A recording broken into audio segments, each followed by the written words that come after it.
Hello my dear friends, welcome back. Welcome to your channel Cooking Astrology. First of all, I would like to thank all of you for subscribing my channel and liking my videos. Thanks a lot. So today in this video, let's try to understand most important house in Vedic Astrology. And I know there are many different astrologers with different point of views. So I respect all of them, okay. I will not deny the fact there are total 12 houses in Vedic Astrology. And every house is very important. Every house is going to play a key important role in your life. First house is you, second house family, even 11th house, your incoming gains, 10th house, the career house. So every house is vitally important. So there is one uniqueness in every house. But let me tell you my own personal experience with whatever I have experienced in my life, with whatever all the information that I have gathered. And that is based upon my practical experience. I have not read it anywhere, so please don't consider like I'm referring to any of the bookish knowledge and that thing. In my personal opinion, the 7th house in Vedic Astrology is one of the most important houses of your Vedic astrological birth chart. Now many of you are going to counter argue with me, like why the 7th house, why not the 10th house, why not 4th, 1st, ascendant, everything is important.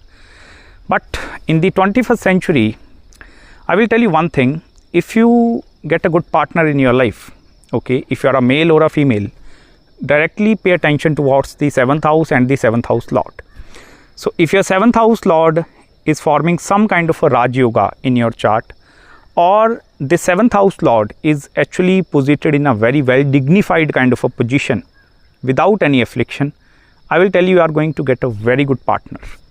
And the rest of your life you are going to spend with your partner. Even as per our Hindu tradition, in our like Vedic astrology system, if you look all the god and goddesses as well, so like every god is having wife with them.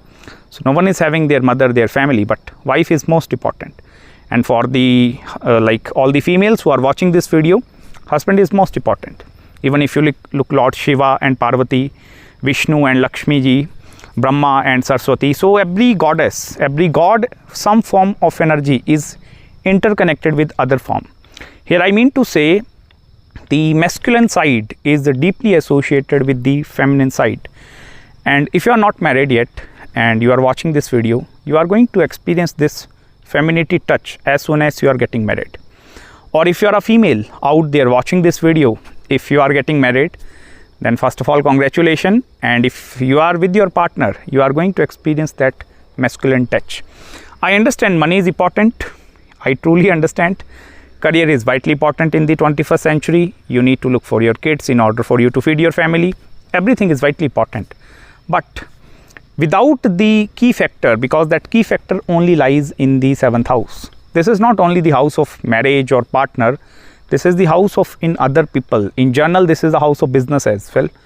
So even in the Kal Purusha Kundli, if you look, this is the sign of Libra, and that is controlled by Venus. So Venus is luxury, wealth. Venus is also Shukracharya. So this is the governing authority. This planet is going to govern most of the things in your life.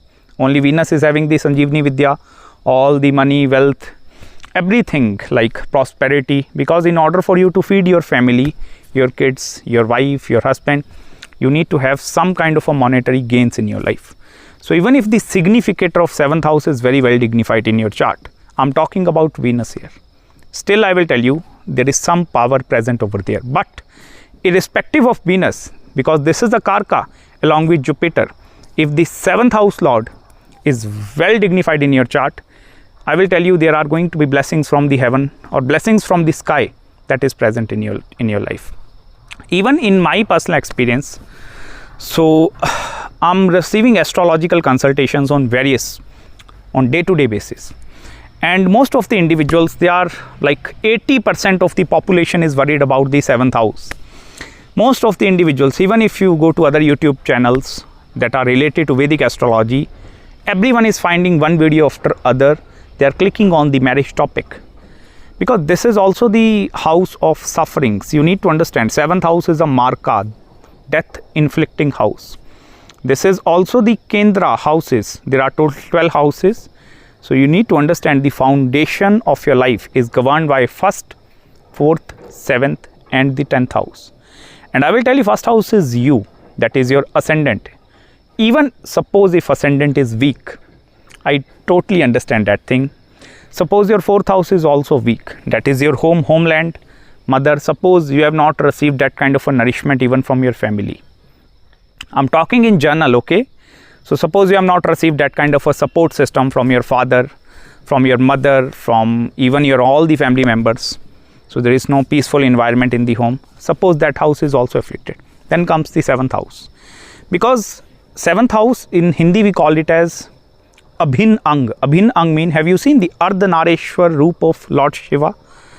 So that is the manifestation of deity, goddess in Shiva. So this is a single entity. So 7th house is going to be the house of unionship. That is also the house where like sexual relationships and that things are seen from 7th house. So if you are creating something from the even from childbirth point of view, your sexual pleasures, bed pleasures, everything is deeply seen with the 7th house. Even if you look, this house is deeply interconnected with the 1st house, all the kendras. Even if you look, like here is 6th house, here is the 8th house of transformations. So this house having some form of regenerative energy present inside this thing.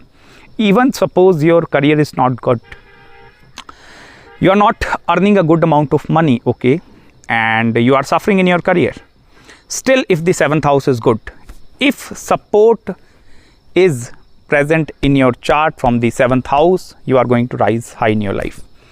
Look into any successful business person, businessman, business woman as well, that they have accomplished or achieved everything because of the support of 7th house.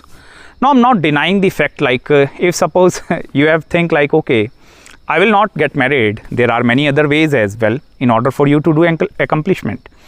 And I respect your point of view. I will not even deny that fact.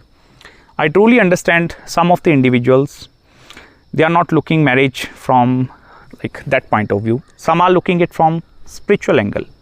Like my partner is going to come, so we are going to treat it as a spiritual bond.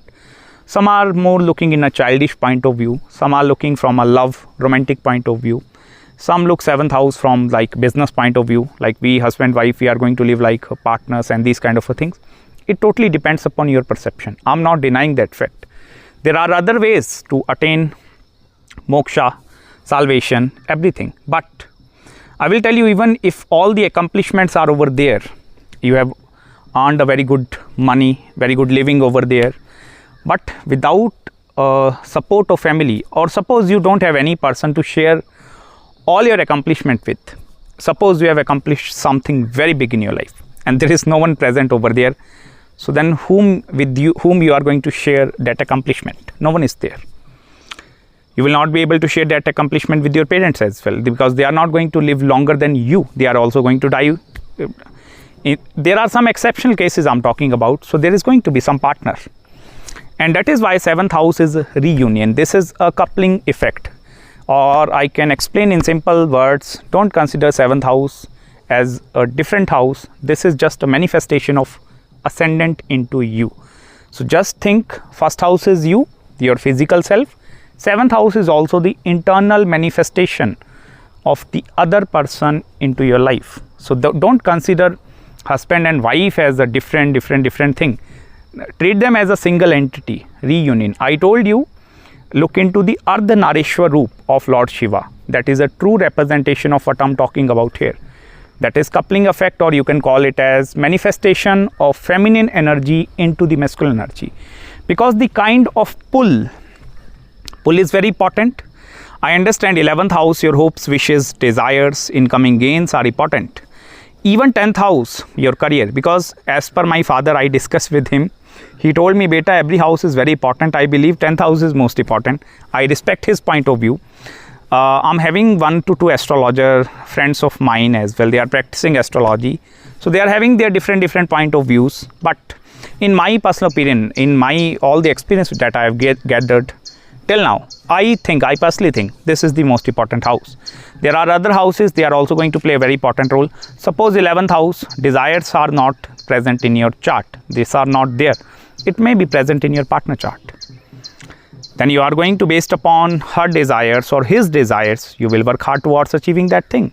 This is a thriving. You need to understand the Mooladhara chakra, where all your energy is stored, that potent energy, and that sexual energy you can convert or channelize that energy into different kind of creative activities as well, rather than misusing this thing. So this is also the very important house from your physical self, from the physical personality point of view. Now I will talk about the planets that are actually going towards the 7th house. I have explained you the significance. I'm only talking about 7th house lord. Dignity of 7th house lord is going to tell you 80% of the picture. Everything is secondary. Even the planet holding the lowest degree in your chart. Namansha is important. You need to check the dignities of this planet into that divisional charts. Even Atam Karka, these planets, they all are very important. I truly understand that thing. But natal birth chart, that is a true snapshot when you exactly born on this life. So 7th houses came into play. Even one very important thing, and that is from a spiritual angle. You need to study the connection of 7th house lord, like where this planet is actually going in the 8th house, like 9th, 10th, 11th, 12th, 1st. Because I will tell you, most of the time 7th house lord going in the 1st, 2nd, 3rd, even 4th, even 5th, even 6th. So if the 7th house lord is going into that direction of the chart, it become quite difficult for you to experience the rejoice, that part of marriage. But if 7th house lord even going in the 8th, 9th, 10th, 11th, 12th, this side of the chart, this is going to be giving you some rejoice. But for that we need to study like most of the astrological charts. I'm giving you just general overview. You can check into your astrological birth chart where your 7th house lord is moving actually. I'm going to very soon start a series of lord through houses as well, like 1st house lord through series and that thing. I'm going to work over that thing. In that you will be able to understand more with regards to what I'm talking about. Then I'm going to cover individual planet as well. Don't worry. I'm going to give you complete information, complete access to everything. And this is actually the place, my father's hometown. It's quite a nice weather over there. Birds are chirping, crows are there. Actually, winter is coming. It's been raining, I believe. So it's been pretty cold up here. There are mountains over there as well, but because of the clouds, they are not visible yet. And I mean, standing in nowhere, like no one is present over there in the jungle. Like I'm hearing trrr.